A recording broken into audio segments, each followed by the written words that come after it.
नमस्कार students, Nishant academy में आप सभी का स्वागत है। एक बहुत ही इंपॉर्टेंट नोटिफिकेशन है सेमीकंडक्टर लेबोरेटरी की, जहां असिस्टेंट पोस्ट का नया रिक्रूटमेंट आया है। 27/1/2025 को ये नोटिफिकेशन आया हुआ है। इसका कंप्लीट डिटेल हम लोग इस वीडियो में देखेंगे कि एलिजिबिलिटी क्राइटेरिया क्या है, सिलेक्शन प्रोसेस क्या है और क्या सिलेबस है और किस तरीके से आप प्रिपरेशन कर सकते हो। ठीक है, एक ही वीडियो में मैं आपको सारे डिटेल यहाँ पे प्रोवाइड कर दूंगा। ठीक है, वीडियो कंप्लीट देखना। और अगर आप सीरियसली प्रिपरेशन करना चाहते हो, एक गवर्नमेंट ऑफिसर बनना चाहते हो, तो उस अपॉर्चुनिटी की सीरीज में आपको ये नोटिफिकेशन भी दिख जाएगा जहां पे आप एक अच्छा जॉब ले सकते हैं। ठीक है, देखो प्रिपरेशन तो सारे एग्जाम का एक ही जैसा करना है, सिलेबस ऑलमोस्ट सेम है। ठीक है, तो थोड़ा सा यहाँ पे आपको क्या करना है, प्रूडेंस वे अपनाना है, जहां पे क्या होगा कि प्रिपरेशन तो एक ही होगा, लेकिन उस प्रिपरेशन के दौरान में जितने भी उस टाइप के गवर्नमेंट एग्जाम आते हैं उसका फॉर्म फिलअप करिए और एक ही साथ प्रिपरेशन करिए। अगर वहां नहीं हुआ तो यहां हो जाएगा, यहां नहीं हुआ तो वहां हो जाएगा। ठीक है, लेकिन कंडीशन अप्लाई, आपको बहुत ही डेडिकेशन के साथ अपना प्रिपरेशन करना पड़ेगा। ठीक है, तो इस नोटिफिकेशन में क्या क्या इंपॉर्टेंट है उसे देख लेते हैं। सबसे पहले अगर आप देखोगे तो यहाँ पे जो स्टार्ट हो रहा है ऑनलाइन अप्लाई करने का डेट, वो है 27/1/2025 और जो लास्ट डेट है अप्लाई करने का वो है 26/2/2025, मतलब 26 फरवरी तक आप अप्लाई कर सकते हैं। ठीक है, पेमेंट का जो लास्ट डेट है वो है 28 फरवरी 2025 और टेंटेटिव रिटन एग्जाम एक ही पेपर होगा यहाँ पे। ठीक है, सबसे प्लस पॉइंट है सिर्फ एक एग्जाम होगा। अगर आपने क्वालिफाई कर लिया तो आपका सिलेक्शन हो जाएगा। ठीक है, तो मार्च 2025 जो है ये इसका लास्ट डेट है। ठीक है, टोटल वैकेंसी की बात करें तो जो असिस्टेंट पोस्ट है ये लेवल 4/7 सीपीसी के अंडर आता है। ठीक है, 25,500 से लेकर के 81,100 रुपए का जो है आपका यहाँ पे लेवल दिख रहा है। टोटल वैकेंसीज यहाँ पे कितनी है, 25। अब यहाँ पे 25,500 रुपए आपका पे लेवल है, तो ऑन एन एवरेज जो आपको सैलरी मिलेगी वो 50K के आसपास मिलेगी। 50,000 रुपए स्टार्टिंग सैलरी मिलेगी और फिर फ्यूचर में फिर आप इसमें अगर प्रमोशन होगा आपका तो फिर और ज्यादा सैलरी आपको आपकी बढ़ जाएगी। ठीक है, यूआर कैटेगरी की अगर हम लोग बात करें वैकेंसी की, तो 11 वैकेंसी है यूआर की, ईडब्ल्यूएस की 2 है, ओबीसी की 6 है, एससी एसटी के 6 है और पीडब्ल्यूडी से 1 वैकेंसी है और ईएसएम की वैकेंसी यहाँ पे कितनी है, 1। टोटल वैकेंसी कितनी है यहाँ पे, 25। इसेंशियल क्वालिफिकेशन की बात करें तो यहाँ पे सिर्फ ग्रेजुएशन मांगा गया है कि आपका ग्रेजुएशन होना चाहिए रिकॉग्नाइज्ड यूनिवर्सिटी से। इसके अलावा कंप्यूटर में आप प्रोफिशिएंट हो, मतलब यहाँ पे कंप्यूटर के डिग्री की डिमांड नहीं करी गई है, सिर्फ ये बोला गया है कि आपको कंप्यूटर आना चाहिए।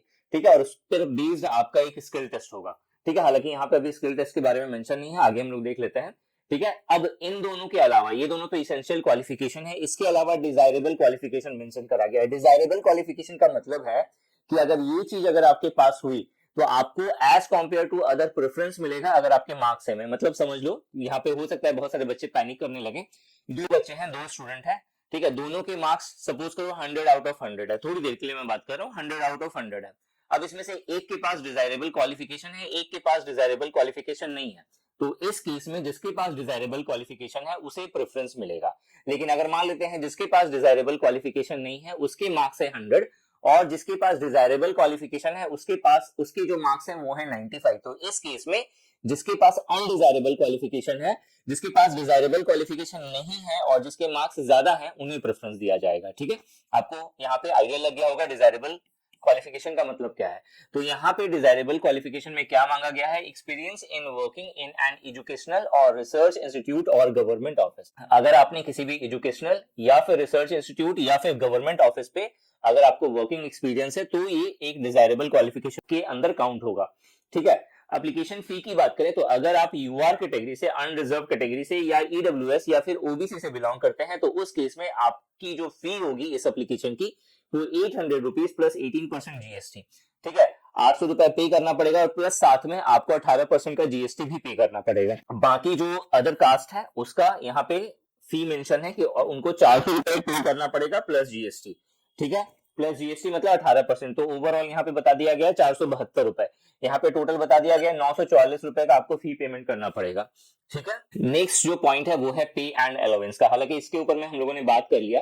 ठीक है, यहाँ पे जो टोटल जो पे स्केल मेंशन करा गया है वो 25,500 से लेकर के 81,100 रुपए तक का मेंशन करा गया है 7th सीपीसी के अकॉर्डिंग, क्योंकि अभी 8th पे कमीशन लागू नहीं हुआ है।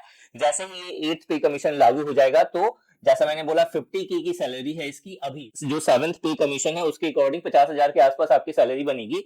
इसमें जैसे ही 8th पे कमीशन लागू होगा उसमें 15,000 सैलरी और ऐड कर देना तो 65,000 के आसपास आपको सैलरी मिलेगी। ठीक है, ऑन एन एवरेज 65,000 के आसपास आपको सैलरी मिलेगी पर मंथ। तो अच्छी पोस्ट है, अच्छी यहाँ पे अपॉर्चुनिटी है, अच्छा जॉब प्रोफाइल है, तो आप इसके लिए अप्लाई कर सकते हो। ठीक है, और करना क्या है, जैसा आप बाकी सबका प्रिपरेशन कर रहे हैं वैसे ही प्रिपरेशन करना है, वही सारे टॉपिक्स होंगे, अभी हम लोग देख लेंगे क्या सिलेबस है यहाँ पे।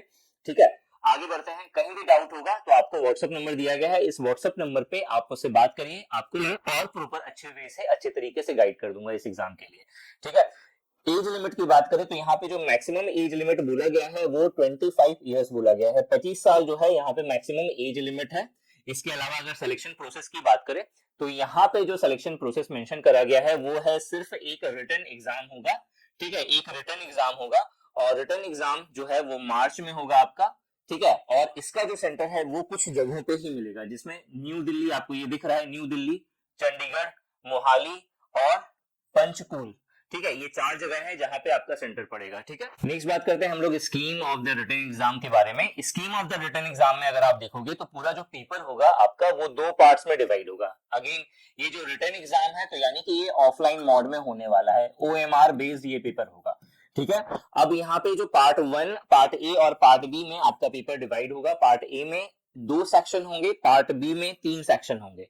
जो पार्ट ए है इसमें आपको quantitative aptitude and basic knowledge of computer के 40 क्वेश्चन होंगे, हर क्वेश्चन 1 मार्क्स का होगा। ठीक है, 40 मार्क्स का आपका ये पार्ट होगा। वहीं हम लोग reasoning, English comprehension and general knowledge and current affairs की बात करें तो इसके टोटल 60 क्वेश्चन होंगे। ठीक है, 20 क्वेश्चन आपको रीजनिंग के मिलेंगे, 20 क्वेश्चन इंग्लिश के होंगे, 20 question general knowledge and current affair का होगा। तो 60 क्वेश्चन कितने मार्क्स का होगा, 60 मार्क्स का। ठीक है, और यहाँ पे आपको जो टाइम दी जाएगी वो 2 घंटे का दिया जाएगा। 2 घंटा 40 मिनट जो है उनके लिए होगा, जैसे देखो PWD कैंडिडेट होता है, फिजिकल हैंडीकैप जो होते हैं उनके लिए 2 घंटा 40 मिनट का यहाँ पे टाइम दिया जाएगा। बाकी के लिए जो है नॉर्मल जो टाइमिंग होगी वो 2 घंटे की होगी। नेक्स्ट अगर सिलेबस की बात करें तो यहाँ पे जो फर्स्ट जो मेंशन करा गया है सिलेबस में वो है क्वांटिटेटिव एप्टीट्यूड, और इस क्वांटिटेटिव एप्टीट्यूड में आपको नंबर सिस्टम के बारे में पता होना चाहिए, डेसिमल है, फ्रैक्शन है, relationship between the numbers, percentage, ratio and proportion, square root, average, interest, profit and loss, discount, partnership, business. ठीक है, mixture and alligation, time and distance, time and work, basic algebraic identities of school algebra and elementary sorts, graph of linear equation, triangle and its various kind of centers. ठीक है, congruency and similarity of triangle, circle and its chord, tangent, angles subtended by the chord of the circle, common tangents to two or more circles, triangle, quadrilaterals, rectangle, regular polygon, circle, right prism, right circular cone, right circular cylinder, sphere, hemisphere, rectangular parallelepiped, regular right pyramid, trigonometric ratio, degree and radian measures, standard identities, complementary angles, height and distance, histogram, frequency polygon, bar diagram and pie chart. यानी कि अगर आप इस पूरे syllabus को देखोगे, quant का जो सिलेबस है वो CGL, SSC CGL के अकॉर्डिंग है, SSC CGL के अकॉर्डिंग है, प्लस आप CDS के अकॉर्डिंग भी समझ सकते हो। ठीक है, यहाँ पे थोड़ा सा आप देखोगे ग्राफ ऑफ लीनियर इक्वेशन, ये चीजें CGL में बहुत कम पूछी जाती हैं, लेकिन फिर भी कभी कभार आपको देखने को मिल जाता है। तो CGL का सिलेबस भी यही है, सिमिलर। ठीक है, सिमिलर CGL का सिलेबस है या फिर CDS एग्जाम का सिलेबस है। जो बच्चे SSC CGL का प्रिपरेशन कर रहे हैं उनके लिए एक अपॉर्चुनिटी है यहाँ पे। ठीक है, नेक्स्ट अगर हम लोग देखें तो यहाँ पे बेसिक नॉलेज ऑफ कंप्यूटर, यहाँ पे आपको इसका सिलेबस मिल जाएगा। उसी तरीके से general intelligency and reasoning, again यहाँ पे CGL का सिलेबस है, आपको जो SSC CGL के अंदर पढ़ना है वही चीजें आपको यहाँ भी पढ़नी है। ठीक है, इसके बाद अगर हम लोग नेक्स्ट बात करें तो नेक्स्ट जो है वो है मेरा इंग्लिश का सिलेबस। तो इंग्लिश के अंदर जो है बेसिक इंग्लिश का अंडरस्टैंडिंग होना चाहिए, कंप्रीहेंशन है और रिटन एबिलिटी, मतलब ग्रामर बेस्ड कुछ क्वेश्चंस होंगे, कुछ क्वेश्चंस कंप्रीहेंशन बेस्ड होगा।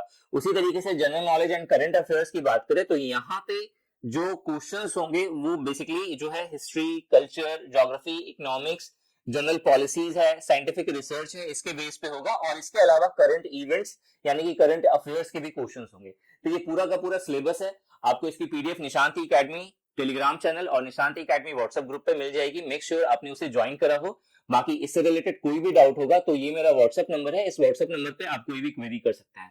Best courses and test series के लिए निशांति एकेडमी एप्लीकेशन डाउनलोड करें, nishantiacademy.com साइट विजिट करना ना भूलें। Thanks for watching this video and wish you good luck for your paper.